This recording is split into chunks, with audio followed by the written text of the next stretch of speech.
Theirs was could fathom.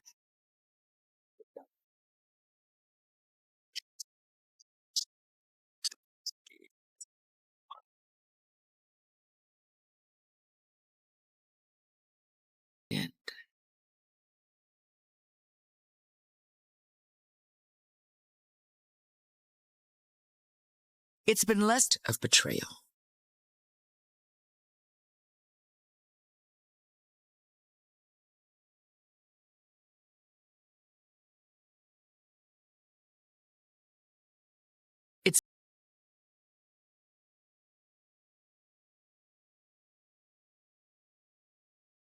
They met so innocently in the church they would one day run together. But when Paulette Ross fell deeply in love with Tracy Burleson, she could never have known that 15 years later, Tracy's son would take her life, and allegedly do so at his father's request. Armed with a murder weapon and a wiretapped confession from the trick, after recounting the abuse he suffered at the hands of his father, William details how recently Tracy, and to a lesser degree Tyone, had been pressuring him to kill his stepmom. My dad and Tyone planned the murder. I carried it out. The only part I played was shooting Paulette. Everything else was basically let them drive. Like, I'm just a passenger. It's clear that William Fuller's testimony resonates with the jury. He was very cool, very calm. A free man.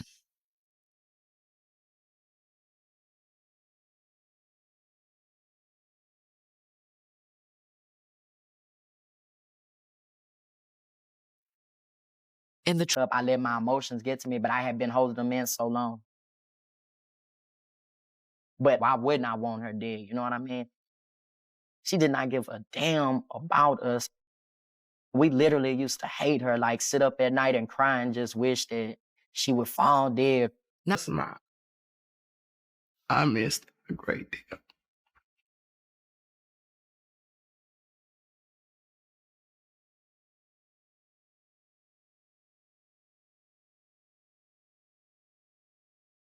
The Architects of Deception, a novelization of shadow lives and stolen identities.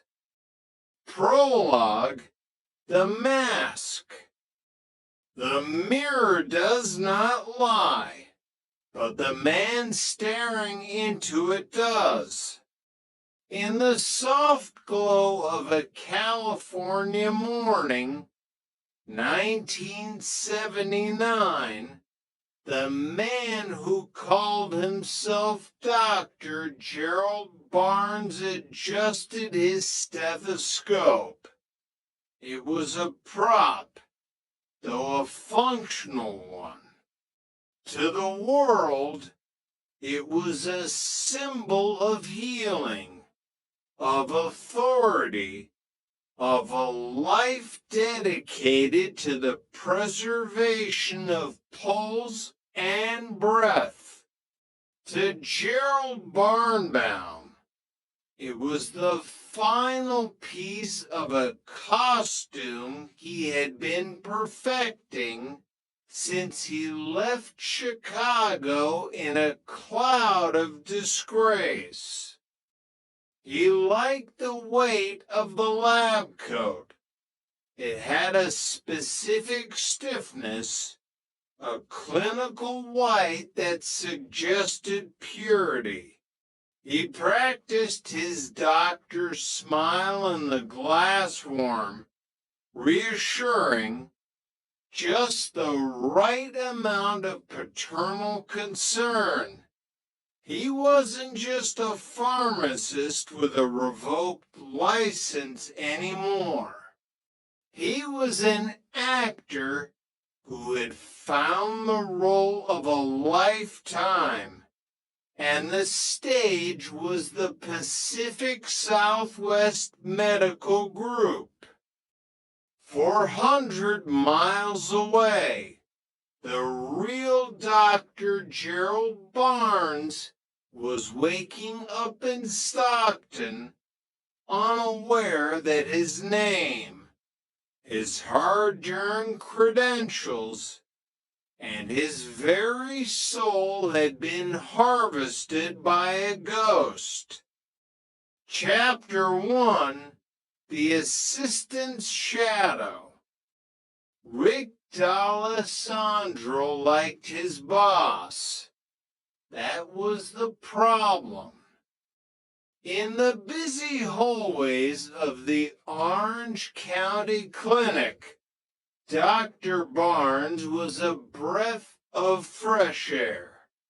He was a likable little guy, as Rick would often describe him, quick with a joke, easy to talk to, and possessed of a charismatic energy that made patients feel better before he even examined them.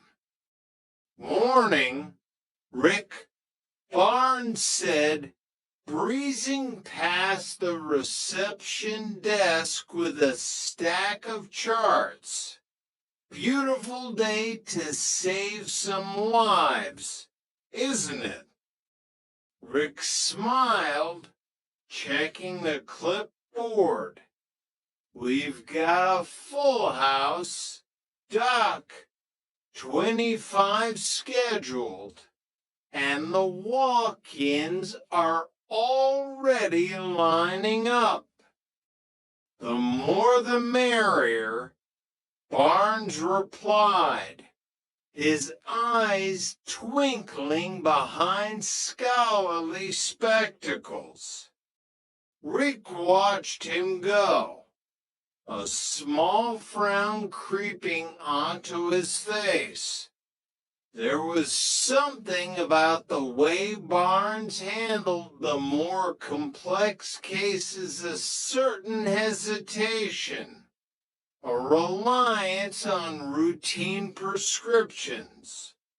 But in a high-volume clinic, efficiency was king. Barnes was efficient. He was the director. He was the man with the answers. Or so everyone thought. Chapter 2: The December Chill. December 26, 1979. The holiday spirit was a fading echo, replaced by the gray reality of a winter morning. John Mackenzie walked into the clinic, and even from across the room, Rick could see the man was vibrating with exhaustion. At 29, Mackenzie should have been in the prime of his life, but he looked like a candle guttering in the wind.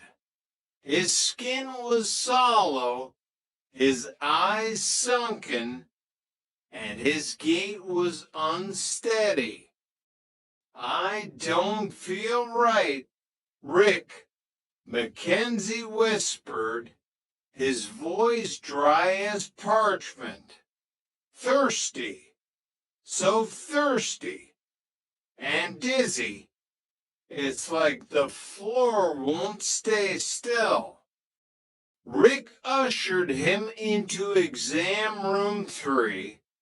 "The doctor will see you in a moment, John. Hang in there." When Barnes entered the room, he didn't see a man on the brink of a diabetic coma. He saw a script to be followed. He listened to the complaints: excessive urination, dry mouth, the loss of equilibrium, inner ear disturbance. Barnes pronounced with the practiced ease of a veteran clinician. A touch of vertigo happens after the holiday stress, diet, the usual. He scribbled on a pad, an anti-vertigo drug, something to stop the spinning. But the thirst, Doc, Mackenzie asked, clutching a paper cup of water like it was a holy relic. Your body is reacting to the imbalance, Barnes said, patting him on the shoulder. Take the pills. We'll run some blood work just to be safe, but you'll be fine by New Year's. Barnes sent him home. He didn't check for the sweet scent of ketones on the man's breath. He didn't notice the classic signs of a body eating itself. He had 39 other patients to see. He had a role to play. And John Mackenzie was just a bit player in the grand drama of Gerald Barnbaum's ego. Chapter 3, 1200. The lab results came back the next day. Dr. Barnes was off, enjoying the perks of his stolen prestige. Rick D'Alessandro was the one who opened the folder. He expected the usual slightly elevated cholesterol, maybe a minor infection. Instead, he saw a number that made his heart stop. Glucose, 1,200 milligrams DL. Normal was 80 to 100. 1,200 was a death sentence. It was a level so high the blood was practically syrup. Oh, God, Rick whispered. He didn't wait for a supervisor. He didn't wait for Barnes. He grabbed the phone and dialed Mackenzie's number. Ring, ring, ring. No answer. He called the emergency contact Tan ex-wife. She hadn't seen him. He called the other numbers on the chart. Silence. A cold dread settled in Rick's stomach. He looked at the chart again. Barnes had prescribed an anti-vertigo medication. He had sent a man an active, acute diabetic crisis home with a pill for dizziness. I need the police, Rick told the dispatcher, his voice trembling. Garden Grove PD. We have a patient.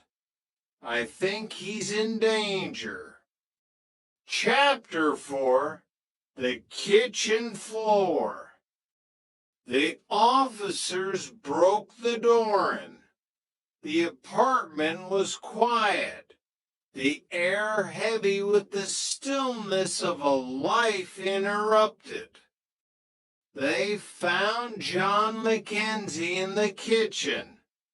He was lying on the floor, his body cold, his eyes staring at a ceiling he couldn't see.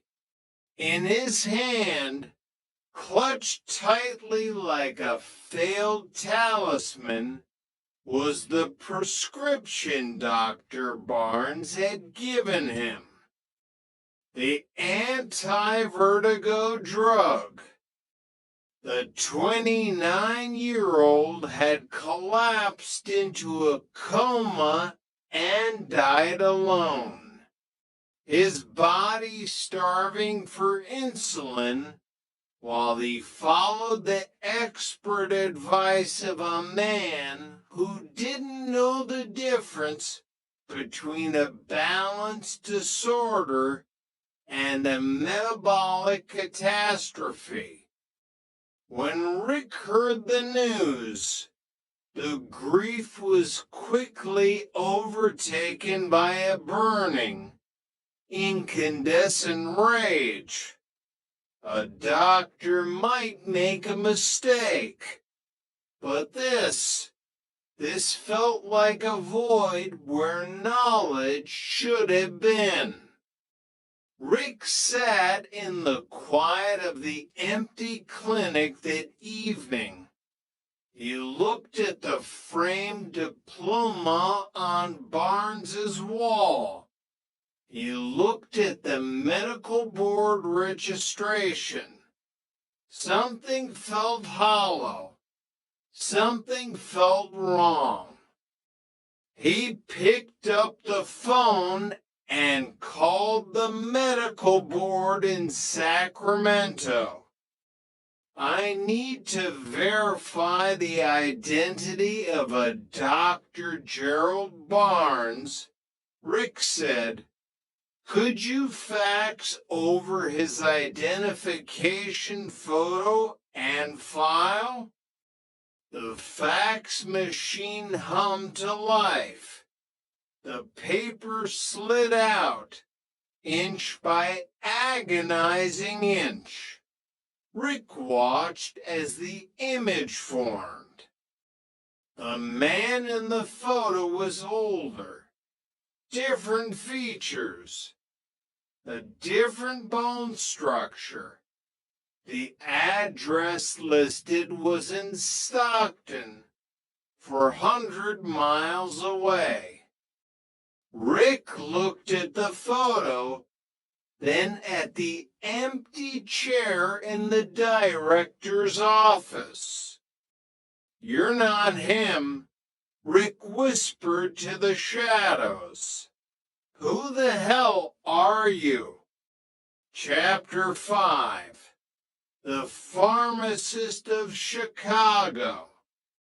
The investigation into the man who would be king of the clinic revealed a history built on layers of deception. Before he was Dr. Barnes, he was Gerald Barnbaum.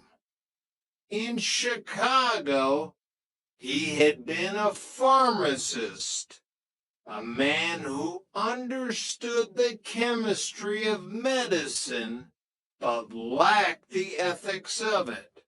He had been caught in a Medicaid scam, a greedy little grift that cost him his license. But Barnbaum was a performer. He had been a theater student in college. He knew how to project a character. If he couldn't be a pharmacist, he would be something better, something more powerful. He had called the medical board, posing as the real Dr. Barnes. He told them he had lost his duplicate license and was opening a clinic in Los Angeles. They, trusting the name and the professional tone, mailed him the credentials without a second thought. It was that easy. A phone call, a lie, and a white coat. On August 8th, 1980, the curtain finally fell. The police arrived not to discuss a patient, but to escort the leading man to a cell. The charge: practicing medicine without a license, and, more importantly, manslaughter. But as Gerald Barnbaum sat in the back of the cruiser, he wasn't crying. He was already thinking about his next role. Chapter 6, the second act. Prison was supposed to be the end of the story.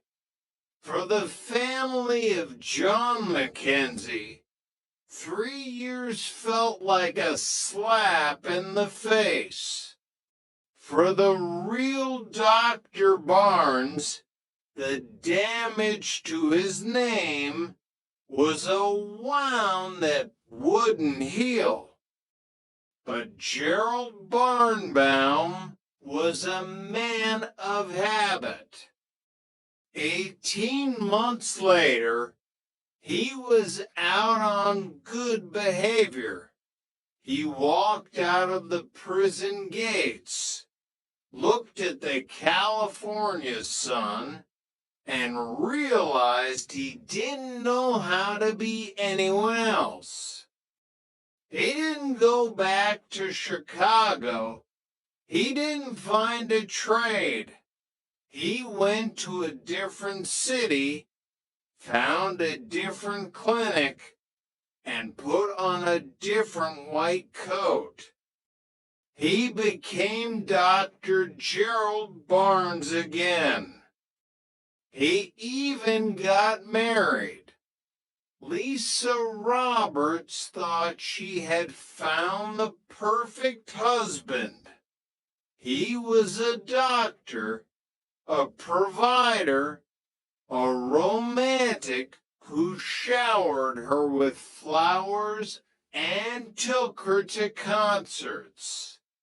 He earned a 6-figure salary. He was the medical director of a Los Angeles facility. I'm so proud of you, Gerald, she would say as she kissed him goodbye in the morning. It's all for you, darling, he would reply. He lived this life for years. He saw patients. He ordered tests. He performed physicals for FBI agents. He was so good at the role that even the government's premier law enforcement agency didn't check the credentials of the man sticking a tongue depressor into their throats. Until a Christmas party in 1996. Rick D'Alessandro was there. He had moved on with his life, but he never forgot the face of the man who killed John Mackenzie. He was standing near the punch bowl when he saw a familiar, likable little guy wearing a name tag. Hi, I'm Dr. Barnes. The world stopped. Rick felt the blood rush to his ears. It had been 16 years, but the mask was identical. Hi, Rick, the man said. his voice as smooth as silk. "How are you doing?" Rick stared at him, his fists clenching. "Well, Gerald, I'm not doing too well, because you're doing the same thing you did back in the 70s. The doctor didn't flinch. He gave a small, sad smile. "Well, Rick, this is all just a big mistake." He walked away, disappeared into the crowd, and then disappeared from the city. But the FBI was now on the trail. Chapter 7, The Highway Ghost. While Barnbound was a predator of the clinic, a different kind of architect was emerging in the heart of the Midwest. David Brankle didn't wear a white coat. He wore expensive suits. He drove a black BMW. He was a businessman, a developer, a man with a vision. In Bloomington, Indiana, Brankle was the man to know. He rented an office from Phil and Bonnie Sperry, claiming to run an architectural and construction firm called ACR. Architecture, construction. And what's there for, David? Phil Sperry asked one afternoon over coffee. Brankle smiled, a smooth, practiced expression that reached his eyes but didn't warm them. Results, Phil, always results. But the R stood for robbery. Brankle was a man of dualities. Sunday through Wednesday, he was a family man in Vincennes, living in a rented house with a wife and a young son. Thursday through Saturday, he was a ghost on the interstate. He would drive his black BMW, a car he couldn't afford to grocery store banks, tucked inside Winn-Dixies and Measures. He used a simple disguise, a fishing hat, a mustache, a pair of tan coveralls. He would walk up to the teller and hand over a note. "I have a gun. Be quiet. Go home alive."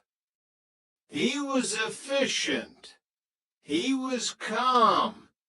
He was the interstate bank mart bandit IBM. And he was driving a path of financial destruction across 6 states. He had an accomplice, a woman named Donna Hewins. She was the Bonnie to his Clyde, a waitress he met at a club who fell for the thrill and the dapper suits. She sat in the idling BMW while David walked into the stores, a scanner in his hand, listening to the police frequencies. He was playing a game with the world. He was the successful entrepreneur by day and the most prolific bank robber in the region by night. He believed he was smarter than the detectives, smarter than the FBI, and certainly smarter than the people he scammed. Chapter 8, Operation Intercept. Detective Larry Duncan of the Louisville Metro Police was a man of maps. He sat in his office, staring at a cluster of pins that traced the path of the IBM bandit. Indianapolis, Louisville, Cincinnati. The pins followed the interstates like a trail of breadcrumbs. He's using the highways as his veins, Duncan muttered to his colleagues, Joe Schley and Agent Freihofer. He jumps on the I-65 or the I-71. And he's gone before the first cruiser arrives. Duncan had a theory. The bandit wasn't just a criminal, he was a commuter. He was likely based in Indiana, traveling out to hit targets and returning to his safe zone. In 2003, Duncan launched Operation Intercept. He placed undercover officers inside 5 target banks. He coordinated with 1,200 officers across the city. The trap was set. On September 6th, the IBM bandit struck hit number 35. The radio crackled. Operation Intercept. Operation Intercept. The call was too loud, too frantic. David Brankel, sitting in his BMW with the scanner hissing in his ear, heard the panic in the officer's voice. He didn't head for the interstate. He took the back roads. He slipped through the residential streets, weaving like a snake through the tall grass of the suburbs. Duncan watched the black sedan vanish on the horizon of his map. He's gone, Duncan said, leaning back in his chair. He's listening. He's always listening. Chapter 9, The Final Curb. Luck is a finite resource. For David Brankel, it ran out on a stretch of Highway 45 in December 2003. He was driving too fast. He was always driving too fast. He cut off a vehicle, nearly sending it into oncoming traffic. Unfortunately for Brankel, The man behind the wheel was Bloomington Detective Kevin Hill. The chase that followed was a symphony of screaming tires and 100-mile-per-hour desperation. Brankel disregarded stop signs. He ran people off the road. He was a man who had built a life on the belief that he could never be caught. And now the reality was catching up in his rearview mirror. He escaped the immediate pursuit, but he left behind a clue.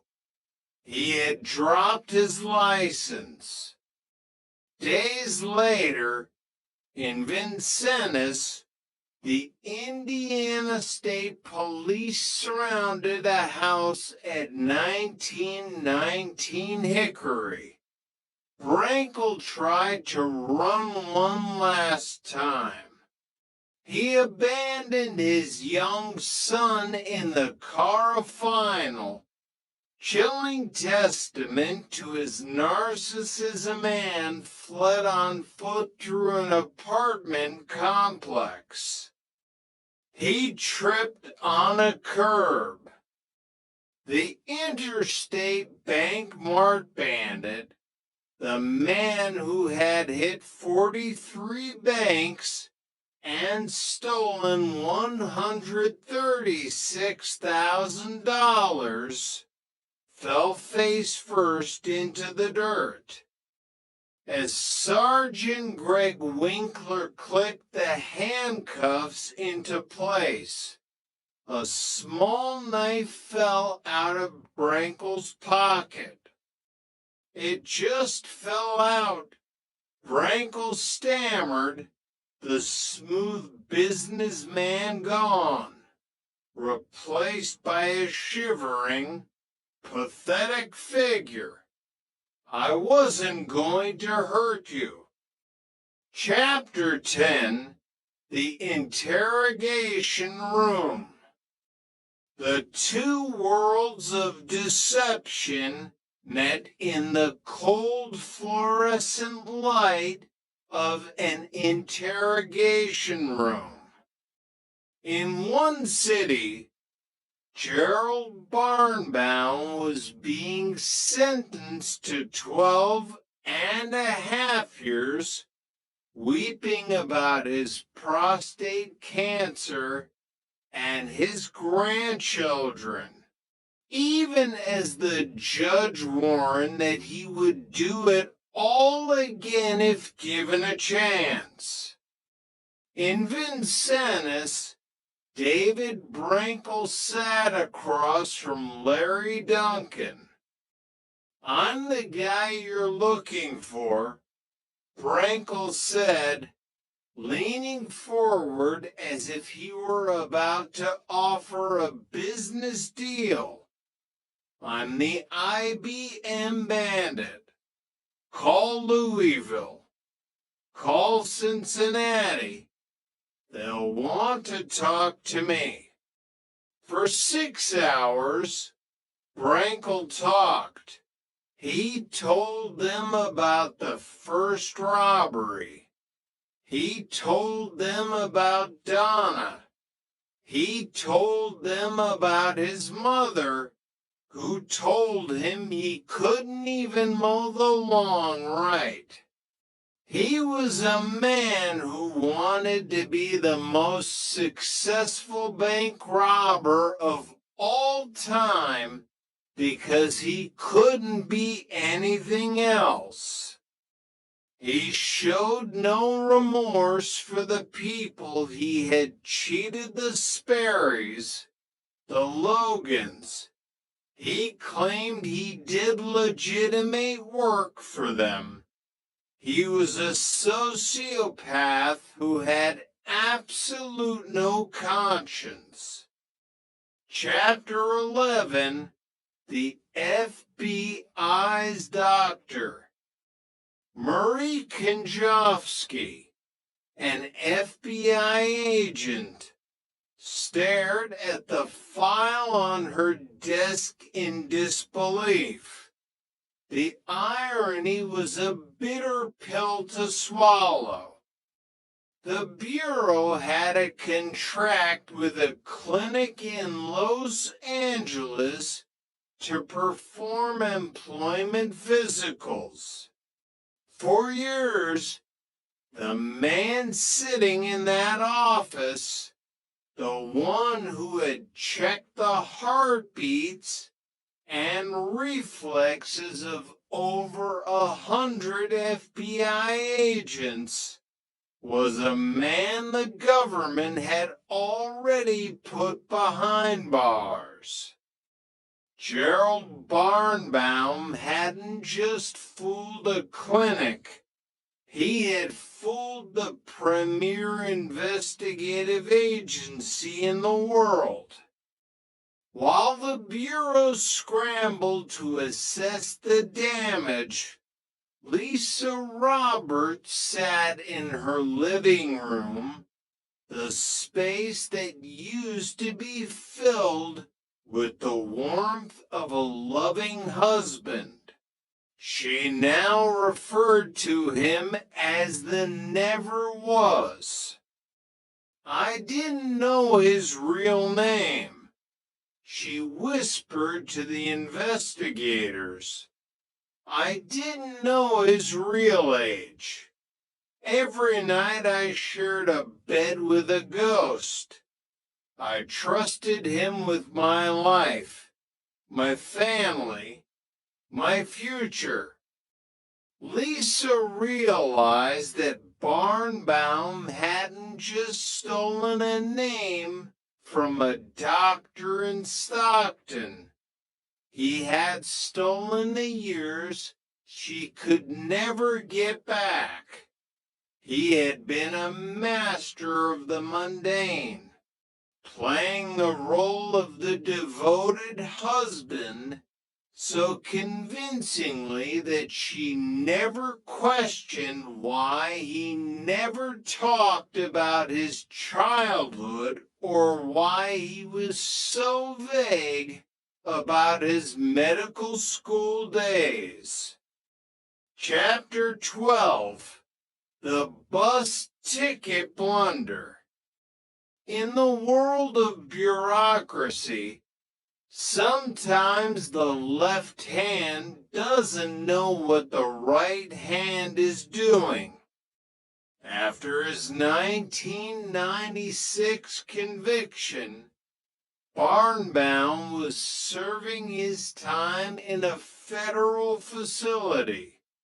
In 2000, he was scheduled for a transfer because he had been categorized as a low-security inmate, decision that baffled Agent Konjovsky. The Bureau of Prisons didn't use a secure transport.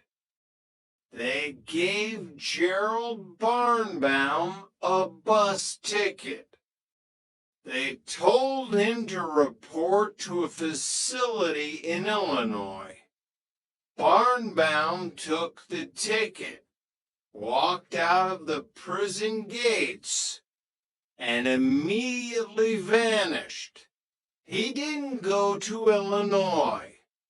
He went back to the only life he knew how to live.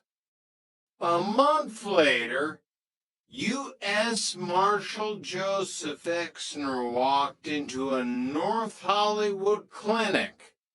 He had a hunch. He didn't look for a man in a jumpsuit.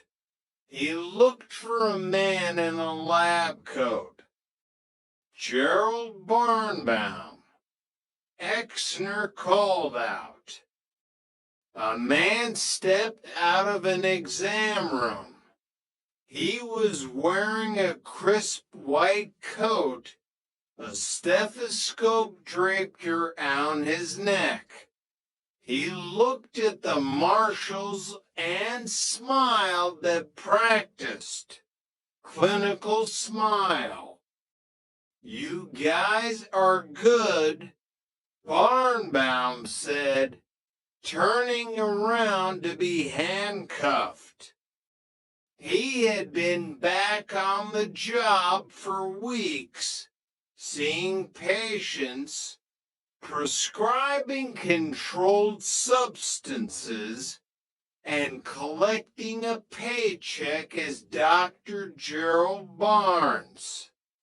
He was 63 years old, and he was already planning his next comeback. Chapter 13, The $9 Million Lesson. The fallout from Barnbaum's final act at Executive Health Group was catastrophic. Carl Jansen, an executive at Atlantic Richfield, had been one of Dr. Barnes's patients. He had undergone a full physical, including a prostate exam performed by a man with no medical training. I saw him on the evening news the next day. Jansen recalled, the disgust still evident in his voice. Handcuffs. The evening news. I had trusted this man with my health, my privacy. Jansen wasn't alone. Nearly 500 former patients joined a civil lawsuit.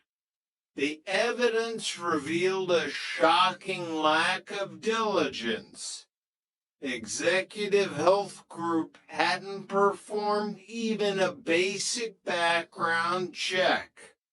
If they had, they would have seen the multiple felony convictions and the trail of dead and duped patients. The company was forced to settle for over $9 million. It was a price paid for greed and negligence, and it put the firm out of business. But for the victims, the money didn't erase the feeling of being violated by an imposter. Chapter 14, The Pet Store Dream. While Barnbaum was a ghost in the clinic, David Brinkle was a predator in the pet store. In Vincennes, Alan and Becky Logan were the embodiment of the American dream. They ran Logan's Wet Pets and More, a beloved local institution.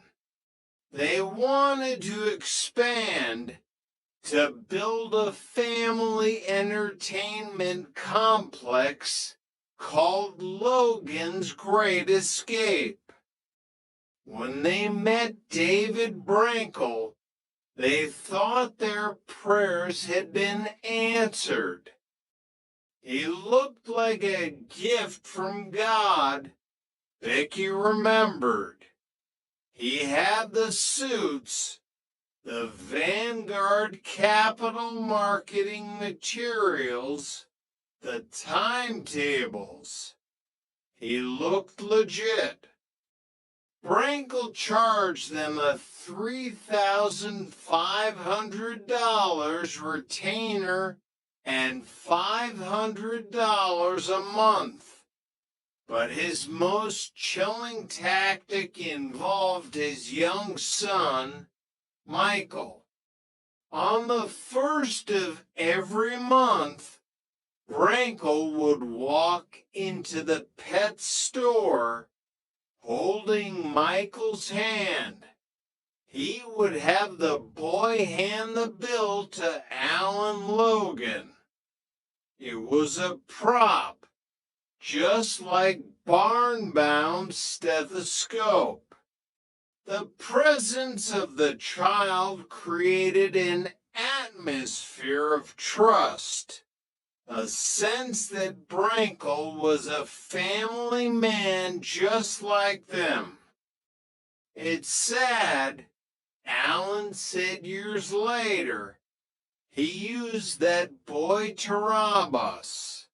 He had no conscience.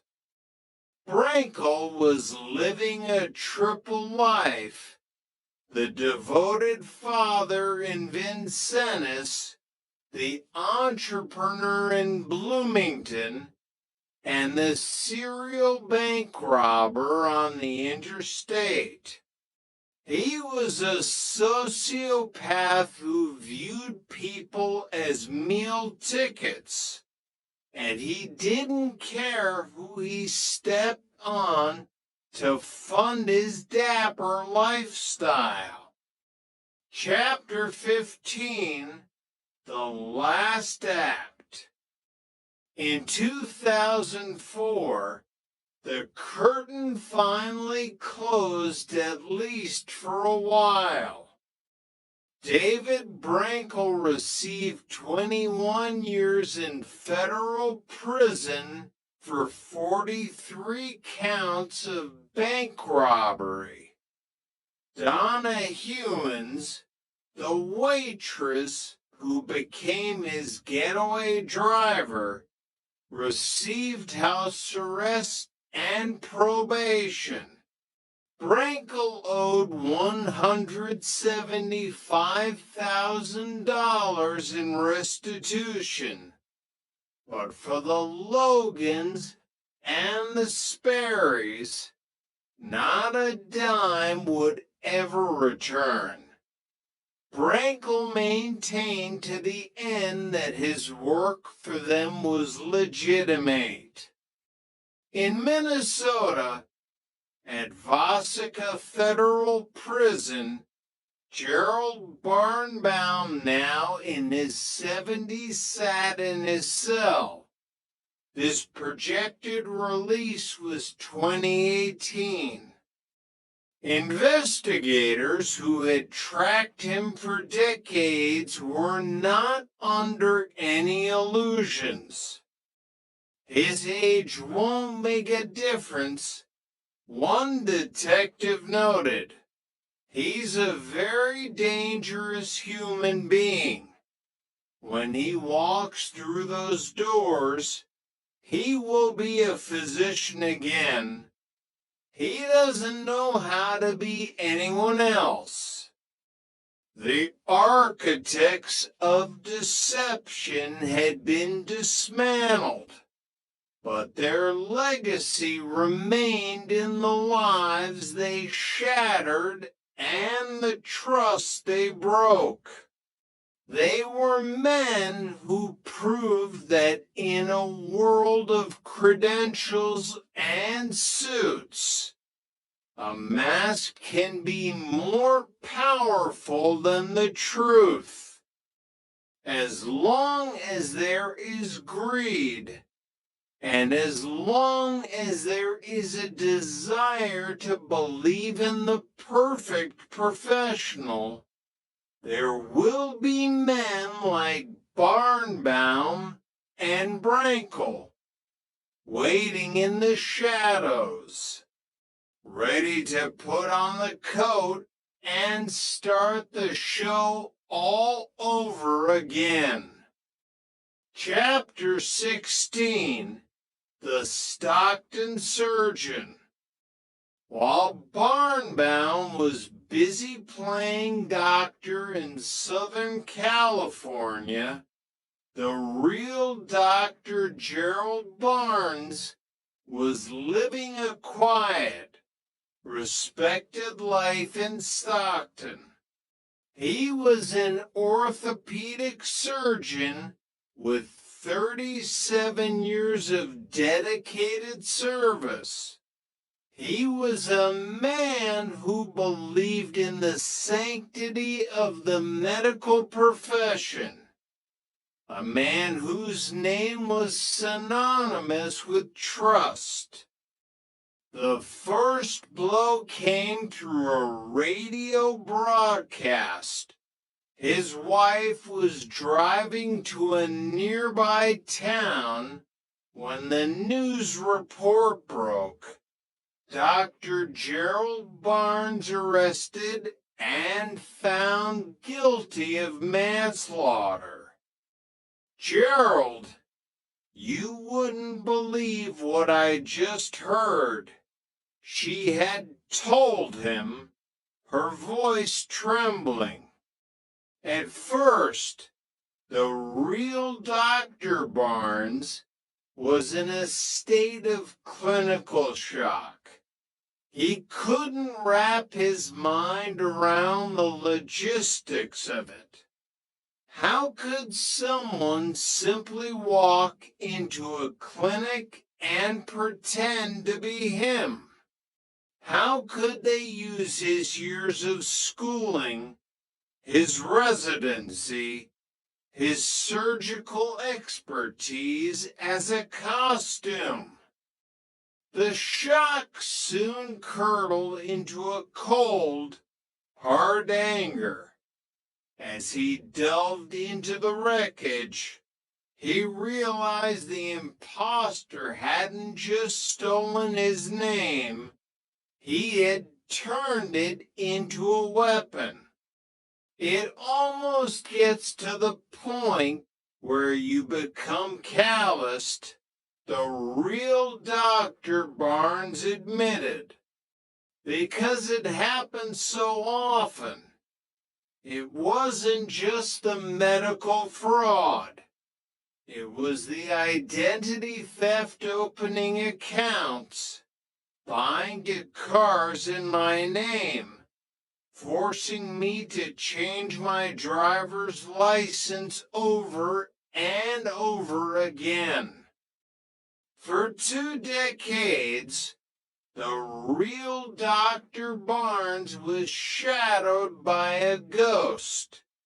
Every time he thought the problem was resolved, every time Barnbound was put behind bars, the nightmare would resurface.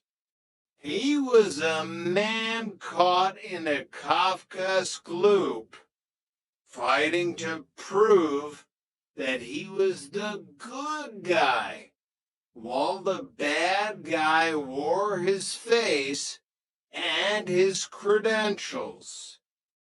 In 1996, he traveled to the federal court to look his imposter in the eye. He saw a man crying about his own health, a man who had shown no such empathy for the patients he had misdiagnosed or the lives he had ended. I'm convinced, the judge said, that if I were to set you free, there is a 100% chance you would do this again. The real Dr. Barnes watched as Barnbound was led away in chains. He hoped it was finally over, but deep down, he knew the ghost was still out there, waiting for the next bus ticket. Chapter 17, The Art of the Note.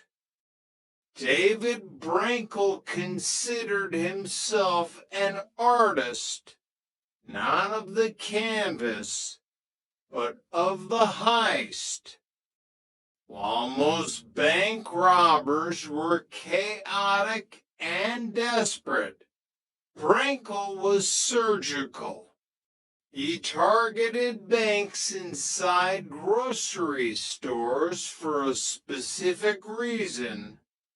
They were located near major interstates, providing a quick exit, and the security was often less intense than at a standalone branch.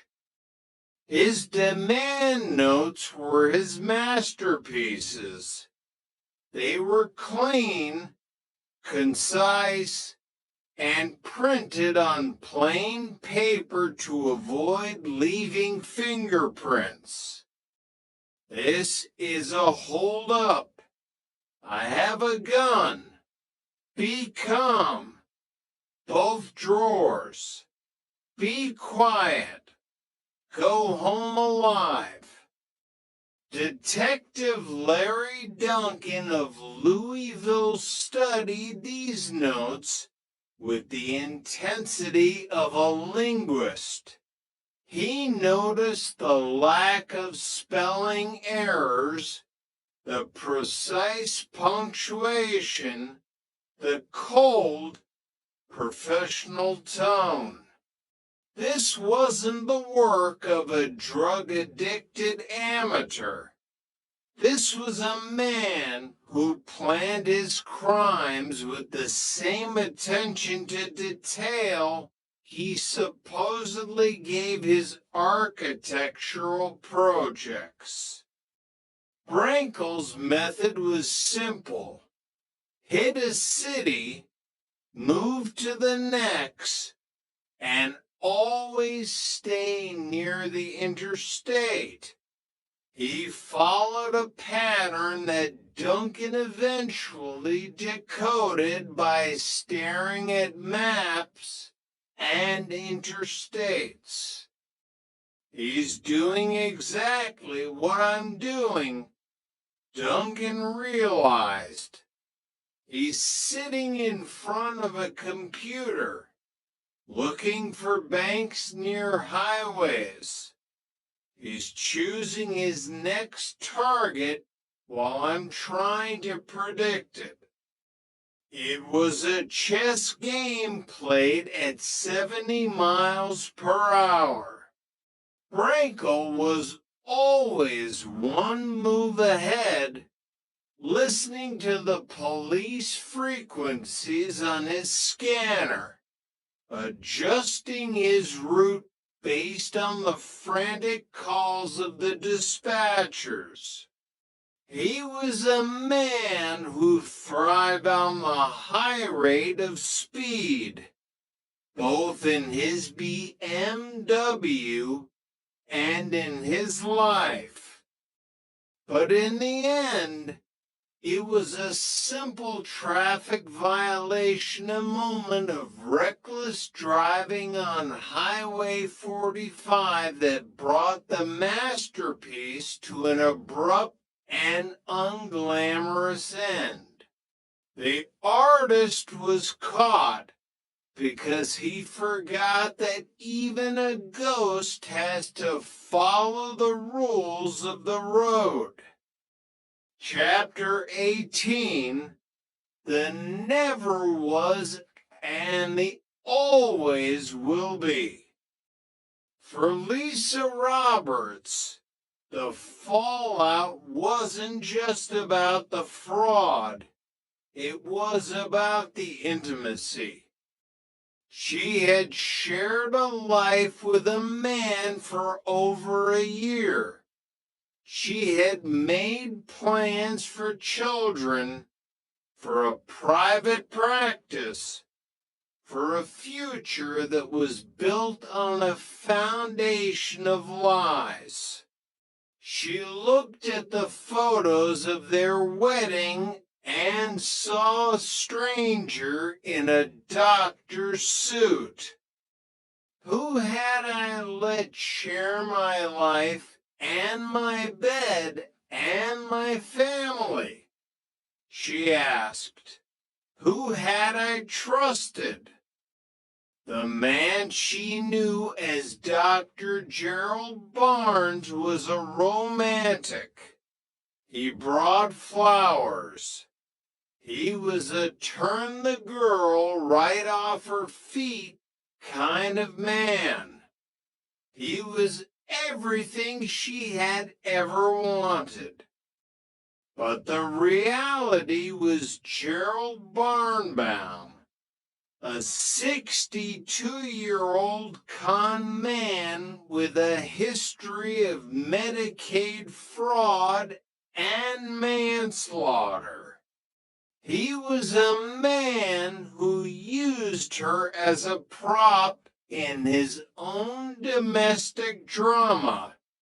A man who needed a doctor's wife to complete the image he wanted to project to the world. She realized that the likable little guy was a shell,